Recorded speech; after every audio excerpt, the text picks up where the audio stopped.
Algunas cosas que están dentro del programa, pero que son conceptos que ustedes lo deben saber. ¿Sí? El agua es el componente más abundante del organismo, de todo el organismo, tanto los microorganismos como el ser humano. ¿Sí?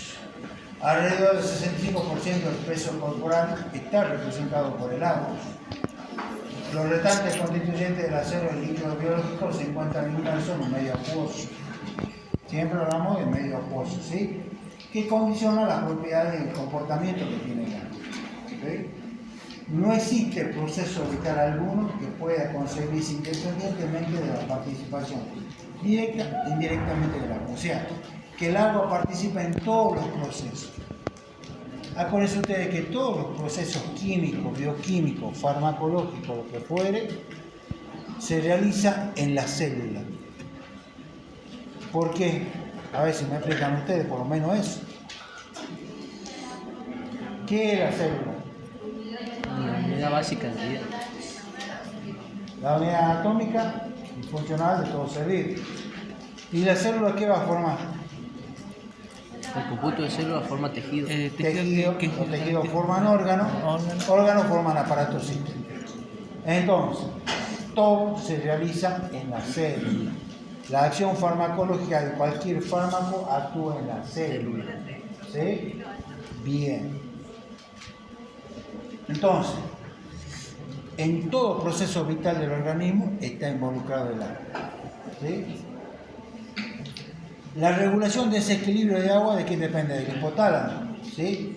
Que controlan la sed y de la hormona antidiurética, de la retención o excreción de agua por los riñones y de la pérdida por evaporación que puede llevar a una deshidratación y puede llevar a la muerte. ¿Sí?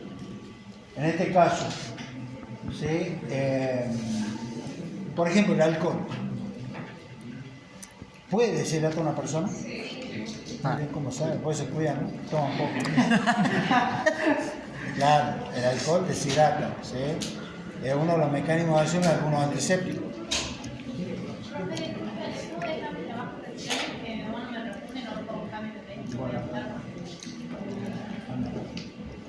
Por ejemplo, en la diabetes insípida nefrogénica, que comprende la incapacidad para concentrar la orina o para hacer ajustes a cambios sutiles de osmolaridad del líquido extracelular, se produce por una falta de capacidad de respuesta de los osmoreceptores y de los túbulos renales a la hormona antidiurética. Si se retiene el líquido, ¿qué va a pasar? Le llega el edema. Si hay edema, ¿qué produce? Hipertensión arterial. Hipertensión arterial. ¿Sí? ¿Y cuál es el alimento que produce retención de líquido? ¿Cuál es el catión que produce? ¿Qué tiene la sal? Sodio. ¿Y eso es lo que produce? Retención de líquido. Produce edema. No, yo a la persona que natural, después vamos a charlar. Si ya estoy viendo que te desaprobado, pues lleva.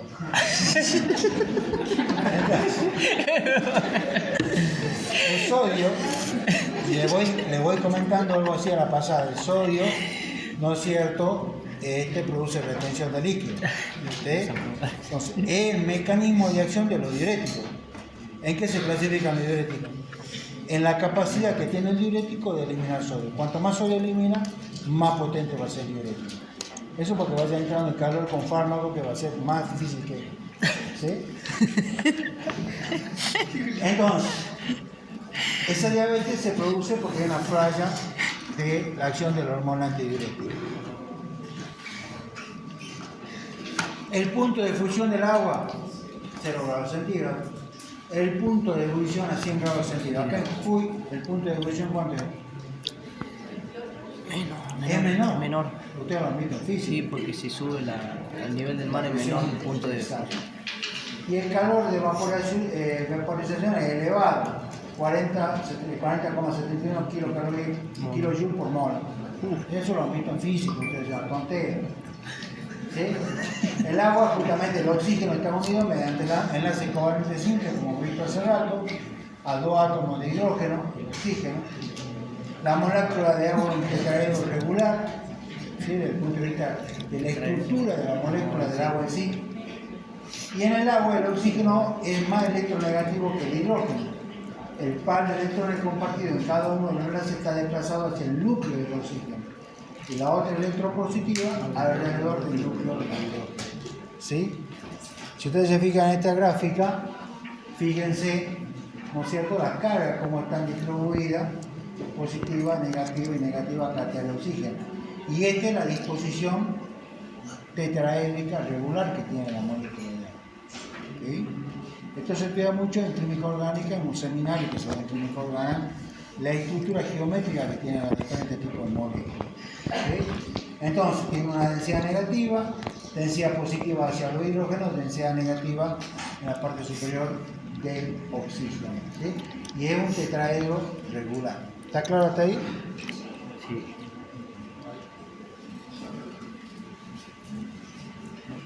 Esos enlaces se encuentran en un ángulo de 104,5 grados entre sí, o sea que está todo medido acá.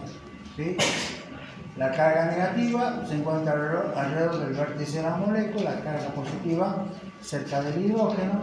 De esta manera forma un dipolo, que se llama, y la polaridad esa permite a la molécula de agua que puedan atraerse entre sí electrónicamente y formar enlaces hidrógeno. ¿Sí? Enlaces o puentes hidrógenos que se llaman, que son enlaces débiles. ¿Sí? Y eso se da, ¿no es cierto?, a la disposición tetraédrica que tiene la molécula. ¿Sí? Ese enlace hidrógeno del agua permite explicar ciertas propiedades que tiene el agua, como la viscosidad, tensión superficial, punto de ebullición, que son relativamente altas. ¿Sí? Después vemos, debe 10.000 pesos por la grabación. En dólares, profe. Bueno, $100.000. ¿Ves? Este es el ángulo que tiene la molécula de agua, por eso el tetraedro regular. ¿Sí? Acá está el puente hidrógeno. Si yo tengo el alcohol con el agua, el grupo oxidilo, el hidrógeno de acá del grupo oxidilo, forma un puente hidrógeno con el otro oxígeno. Y por eso se dice que el alcohol es miscible con el agua. Si yo les pongo un recipiente acá con agua pura y acá otro recipiente con agua y alcohol que se mezclan y le digo, dígame cuál contiene agua y cuál contiene alcohol, agua con alcohol. Es imposible porque es un sistema homogéneo. ¿Y cómo harían para saber si yo le digo, bueno, a ver, ¿cómo haces vos para decirme que este agua y este agua con alcohol? ¿Qué haces? El olor. Lo probás, dice. De acuerdo a lo que vos probás, vas a ver la concentración de alcohol es más o menos que tiene. Pero yo te digo, sin probar, que ustedes son adictos los sábados, sin oler, ¿cómo harían ustedes para saber uno solo? Punto de ebullición. La ebullición haría que el alcohol quede más rápido que... Pero ¿cómo hacen? ¿Qué procedimiento utilizan? Prendo fuego. Un metro de fuego, todavía explota en la cara. ¿Cómo hacen? Una destilación. Una destilación. Que separa el líquido de acuerdo al punto de ebullición. Lógicamente el alcohol es más volátil. Claro, pero el procedimiento se llama destilación. No es por fuego porque te va a quemar toda la cara. ¿Sí? Pero es por destilación se llama el proceso. Entonces vos tenés, en el matra tenés agua con alcohol y lo que va a recibir después de destilado, ¿qué va a ser? El alcohol. El alcohol, sí. Porque tiene un punto de ebullición, no sé, es más volátil, podríamos decir. ¿Sí? Claro. Bien. Entonces forma enlace puente hidrógeno. ¿Sí?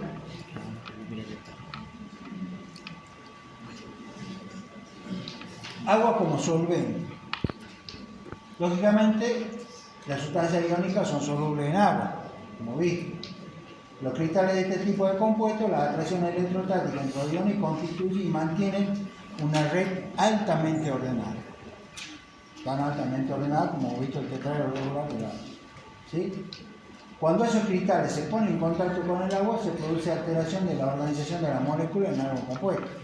O sea, porque las moléculas de agua se tienden a unir con la molécula de alcohol. Lógicamente va a haber primero se van a desordenar las moléculas para poder formar el puente de hidrógeno. ¿Sí? Las moléculas dipolares de agua son atraídas por los iones con fuerza suficiente, como para disociarlas de su unión, se van separando. ¿Sí? Los iones se van rodeando de moléculas de agua, lo cual debilita la fuerza de atracción con los iones de carga contraria en el cristal y termina por separarse y dispersarse en el solvente. Una vez que se dispersan, forman los distintos puentes de hidrógeno y se forma otra red cristalina de agua con alcohol que es diferente a la del agua. ¿Sí? Esos iones en solución acuosa se encuentran hidratados, lógicamente porque tienen agua, ¿sí? Rodeados por una aureola de moléculas de agua, como por ejemplo el cloruro de sodio. ¿Sí? ¿Ves? Si yo tengo acá el cloruro de sodio y acá tengo agua, entonces esta molécula va a estar rodeada o hidratada, cada molécula de alcohol, por la molécula de agua. Es como que se forman una capa y se van ordenando nuevamente. Fíjense acá lo mismo, siempre cada molécula rodeada, ¿no es cierto? Acá está el sodio rodeado por moléculas de agua, el cloro rodeado por moléculas de agua. A eso me refiero yo cuando se unen esas dos moléculas, el agua y el alcohol, que es el ejemplo más claro porque son compuestos miscibles entre sí. ¿Sí?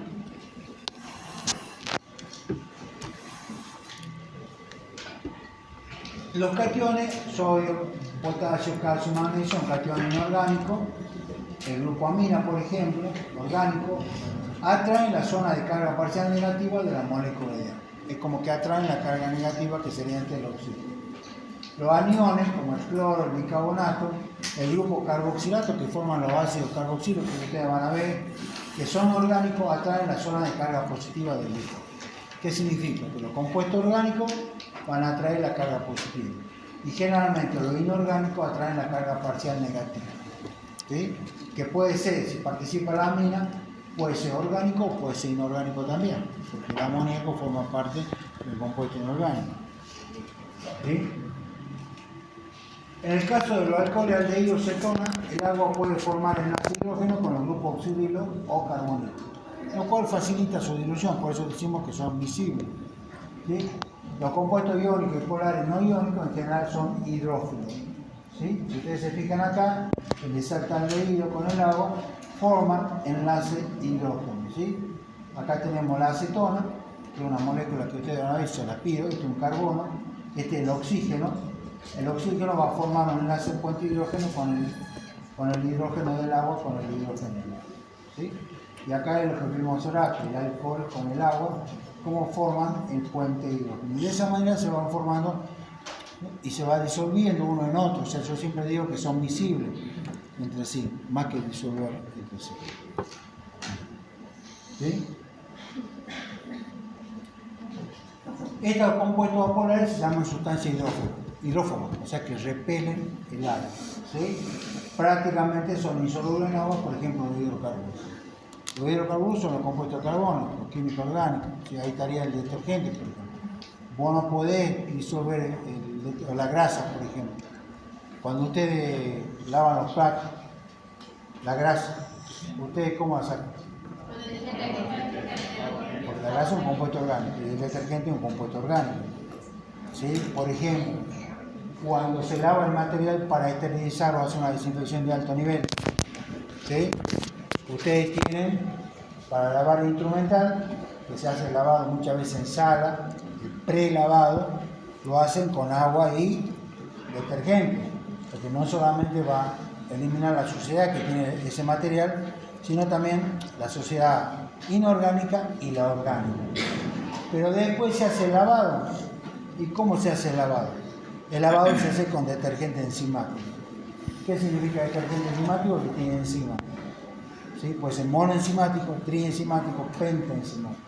Generalmente lo que se compra son los trienzimáticos que tienen enzimas que van a degradar la molécula orgánica para obtener una buena limpieza y posteriormente esterilizarlo o hacerle una desinfección de alto nivel. ¿Sí? ¿Y cuáles son las enzimas que tienen? Amilasa, que ataca el hidrato de carbono, proteasa, que atacan la proteína, y lipasa, que atacan la vida. ¿Sí? ¿Se entiende cómo es? Bien. Pueden ejercer alguna atracción de un tipo denominado interacciones hidrofóbicas. Bueno, acá tienen el puente hidrógeno, el puente disulfuro, por ejemplo, un compuesto orgánico. La insulina, que es, si no, como ejemplo, por ejemplo, una proteína que está compuesta por 2 cadenas de aminoácidos y esas cadenas están unidas por puente de sulfuro. ¿Sí? Entonces la insulina se administra por vía parenteral únicamente. ¿Por qué no la oral? ¿Por qué no existe insulina oral? Porque cuando ingresa al estómago, la enzima, sobre todo la pepsina, destruye los puentes de hidrógeno. Entonces, ¿qué pasa? Va una cadena por allá, una cadena alfa por acá, una cadena beta por acá y denaturaleza la enzima. Ya no sirve como proteína y ya no tiene actividad terapéutica. Se están haciendo investigaciones sobre la insulina vegetal, que todavía no dio resultados, ¿sí? Pero la insulina, por ejemplo, es se administra por vía parenteral nada más, ¿sí?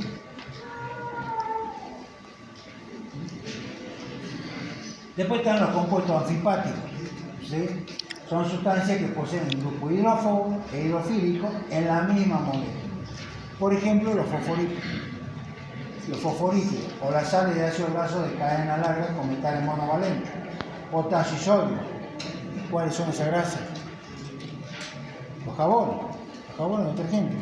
Son sales de ácido graso con larga son sodio o potasio. Con eso se hacen los jabones desde el punto de vista orgánico, ¿sí? Los fosfolípidos, que forman parte de qué? ¿De qué estructura de la célula? La membrana plasmática, ¿sí? Este tipo de sustancias se denominan anfipáticas o anfifílicas, ¿sí? En contacto con el agua se colocan en su posición hidrofílica dirigida hacia la superficie del agua, sumergida en ella, mientras que el resto se proyecta al exterior de la fase acuosa. Esto se denomina micela, ¿sí? La cadena apolar se dirigen al interior de la micela, atraída mutuamente por interacción hidrofóbica. Los extremos hidrofílicos de la molécula quedan expuestos hacia la fase acuosa o interaccionan con ella. ¿Para qué? Para darle estabilidad a la molécula. Si yo tengo esto, ¿sí? Acá tenemos la parte fosfato, que es la parte polar, y la parte apolar, que sería el ácido graso, ¿sí? Acá, por ejemplo, el esterol, esto que ustedes ven acá, es el ciclopentano perhidrofenantreno, ¿sí? Es la estructura química base de todos los corticoides y todos los hormonas sexuales masculinos y femeninos. Por lo tanto, tiene el mismo mecanismo de acción, por supuesto, con diferentes acciones farmacológicas, ¿sí? Todos los corticoides salen de esta base de acá, y esa es apolar, y tiene en su molécula un oxidilo que representa la parte polar, ¿sí? Entonces una compuesta hidro, ¿sí? Es un esterol genérico, ¿sí? Entonces hay un seminario que se da acá en la Facultad de Química donde relaciona estructura química y actividad farmacológica. ¿Qué pasa, por ejemplo, si yo le coloco un flúor a este nivel en la molécula del corticoide? Lo transformo en un flúor corticoide, por lo tanto se puede aplicar tópicamente. Puede variar algunas propiedades farmacocinéticas, pero esto, nosotros tenemos cortisol en nuestro organismo. ¿Por qué se llaman corticoides? Ya que estamos repasando un poquito. ¿Por qué se llaman corticoides o corticosteroides? ¿Ustedes saben por qué? ¿Ah? Son hormonas, pero ¿por qué se llaman así? Corticoides, corticosteroides. Porque son sintetizados por la corteza de la cápsula suprarrenal. Es un sombrerito que está arriba de los riñones. No sé si lo han visto en anatomía y fisiología.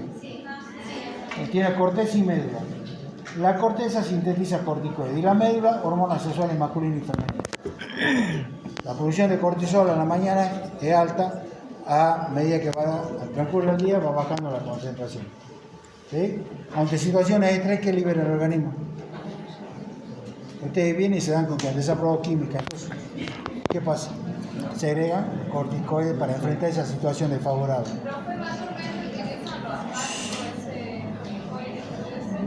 Y una de las patologías que se puede utilizar por la asmática en forma de aerosol o formulación parenteral u oral, dependiendo del grado de asma que tenga. Si vos venís a la guardia con un ataque asmático, seguramente te van a colocar un inyectable de corticoides y después te van a dar los aerosoles, te van a nebulizar con salbutamol. Es relativo, pero sí se utiliza. Es una de las cosas por las cuales se utilizan los corticoides. ¿sí?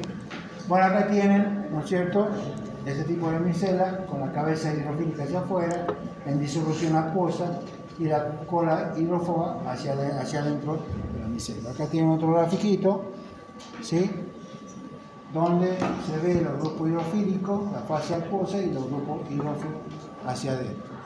¿Sí?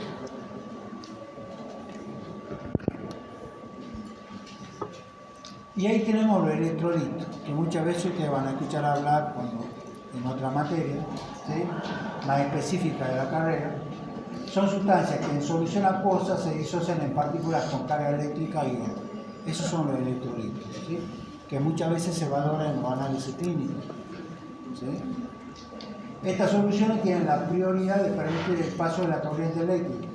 Si se preparan soluciones de igual molaridad de diferentes electrolitos, se las somete a la acción del mismo potencial eléctrico y se mide la intensidad de corriente que atraviesa cada una de las soluciones, puede comprobarse que algunas de ellas son excelentes conductores de la corriente eléctrica y otras no, ¿sí?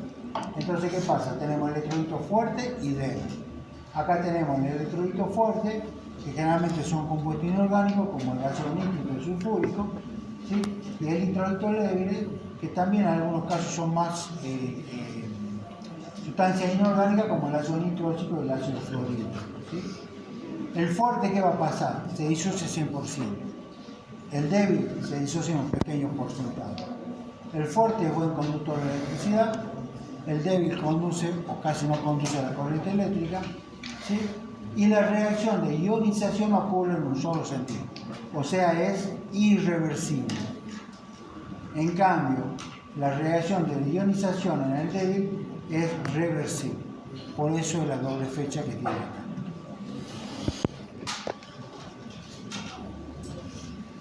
Las propiedades físicas del agua, ¿cuáles son? Ustedes la conocen.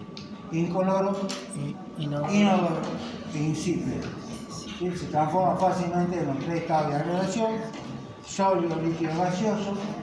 A 100 grados centígrados se produce la evolución en condiciones normales de presión y temperatura, cosa que acá en Jujuy, lógicamente, hierve a menor temperatura. Se solidifica a 0 grados centígrados en forma de hielo. Tiene una elevada capacidad calorífica, que requiere mucho calor para elevar su temperatura.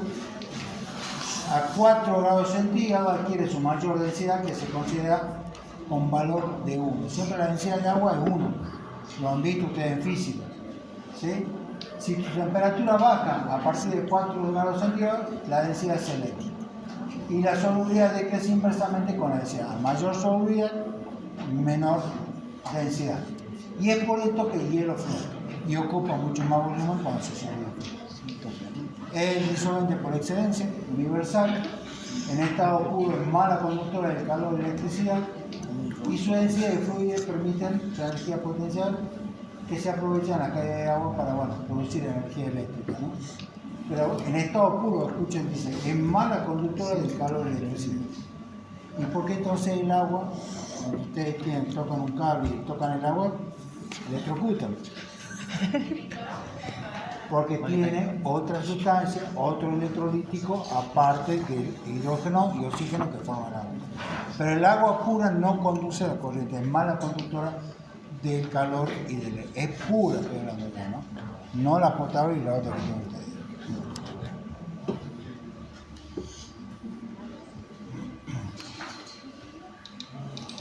Propiedades químicas. Reacciona con los óxidos ácidos, ya hemos visto. Reacciona para qué con los óxidos ácidos, ¿qué va a dar ahí? Ustedes no han visto. Reacciona con los óxidos ácidos para dar qué. Acá, con los óxidos básicos dan los. Con los ácidos ácidos. Los ácidos. Con los metales. Óxido básico. Y con los no metales. Se unen las sales formando los hidratos. Acá. Reacciona el agua con los no metales. ¿Qué va a dar? El no metal calcio más agua que el óxido. Puede dar un óxido también, un hidróxido, depende. Y tenemos el tema del concepto de ácido básico, ¿sí? Concepto sencillo, silencio, ¿sí? Una solución es neutra, cuando la concentración de iones de hidrógeno es igual a la de iones oxígeno. El agua pura es neutra a 25 grados centígrados. ¿Sí? Cuando en una solución la concentración de iones de hidrógeno es mayor que la de iones oxidilo o hidroxilo, se dice que esa solución es ácida. Si es al revés, se dice que la solución es básica o alcalina. ¿Sí? Entonces, los ácidos son sustancias que al ser disueltas en agua o en soluciones acuosas producen un aumento de la concentración de los hidrogenios. Y la base es al revés. Las sustancias que al ser disueltas en agua o soluciones acuosas producen una disminución de la corriente de la concentración de hidrógeno. ¿Sí? Entonces, según Bronsted, los ácidos son todos los compuestos o iones capaces de ceder protones en medio y las bases son los que pueden aceptar protones del medio. Ahora, ¿cómo puedo comprobar yo si una sustancia es ácida o una sustancia básica? ¿Con qué? ¿Cómo puedo saber si yo le tengo acá un pote, un recipiente o un matraz o lo que fuere con una solución? Y acá tengo otra solución. Y yo digo a ustedes, ¿cuál es la solución ácida y cuál es la solución básica? ¿Cómo lo puedo identificar? Viendo qué? El pH. El pH. El pH. ¿Sí? ¿Ustedes conocen los pHímetros? Sí. Bueno, entonces midamos pH. ¿Sí?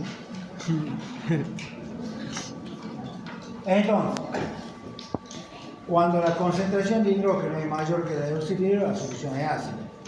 Si tenemos iguales de concentración, son neutras. Y si la concentración de oxígeno es mayor que la de hidrógeno, la solución es básica.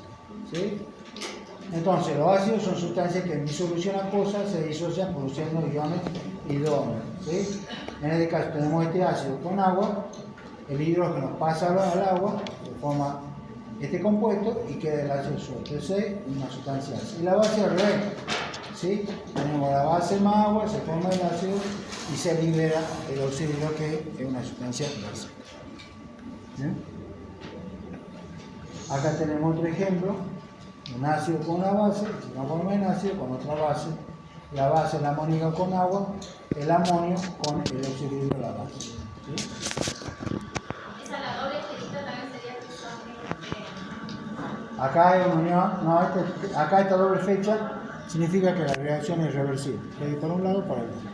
En este caso es irreversible.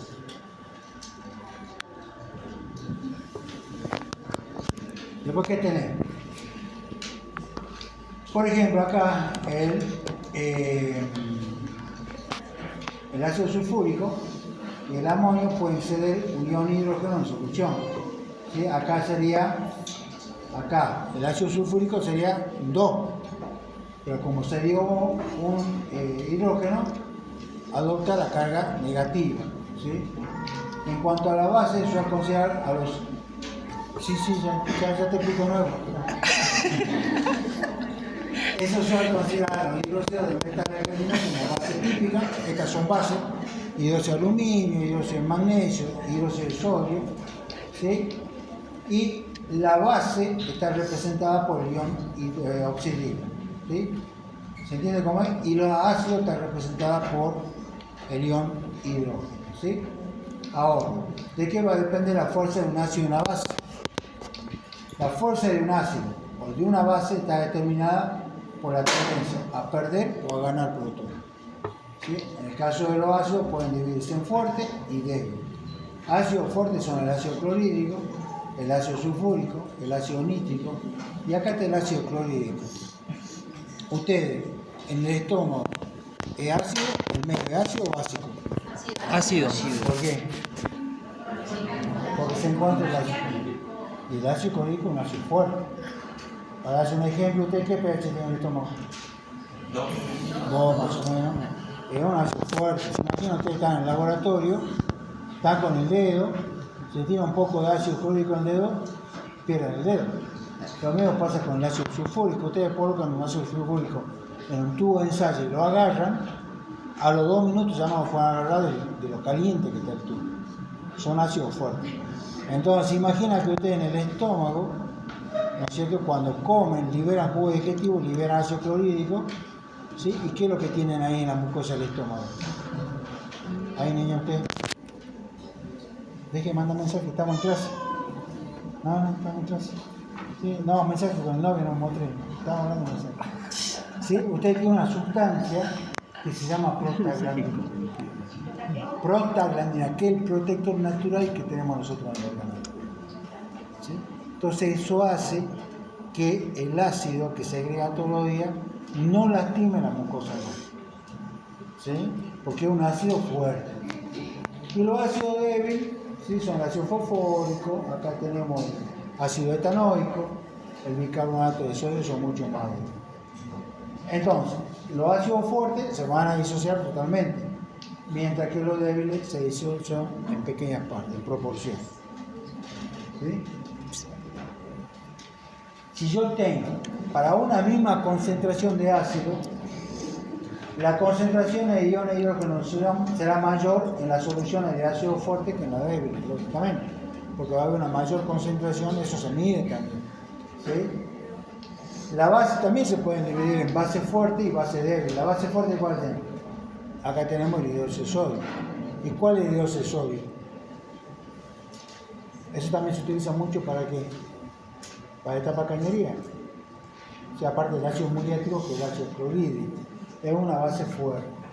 Y la base débil tenemos amoníaco, trietilamina, anilina. ¿Sí?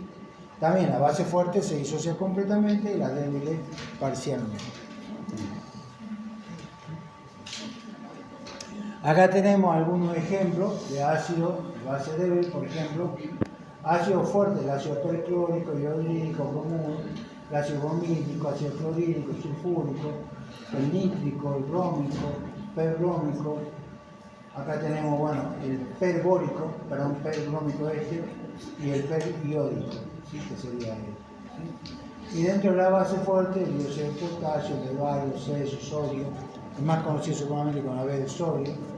Y dentro de lo débil tenemos el ácido acético, bórico, carbono, fosfórico, base débil, amoníaco, metilamina, piridina, amilina, ¿sí? Hipoclorito de sodio. ¿Qué es el hipoclorito de sodio? La lavandina. La lavandina, ¿sí? Que en época de pandemia se utilizaba mucho.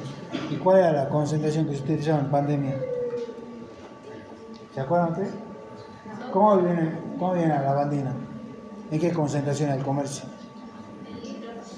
Ah, concentración, no volumen. ¿No? ¿Nunca se fijó en la etiqueta? Viene una de menor concentración y una de mayor concentración. La de mayor concentración tiene 50 gramos por litro. Entonces, ¿cómo hacían para diluir en la pandemia? ¿Cuánto era la proporción? ¿Ah? 30 de La lavandina y el 80% de agua. ¿De cuál lavandina? ¿De mayor o menor concentración? La de menor concentración. La de menor concentración, ¿sí? La de mayor concentración era 10 mililitros para un litro y la de menor concentración 20 mililitros para un litro de agua. Esa era la concentración que se utilizaba. Bien, esto es una tontería. Vamos a pasar al otro. El bebé, profe. El bebé. Sí, sabe más que usted.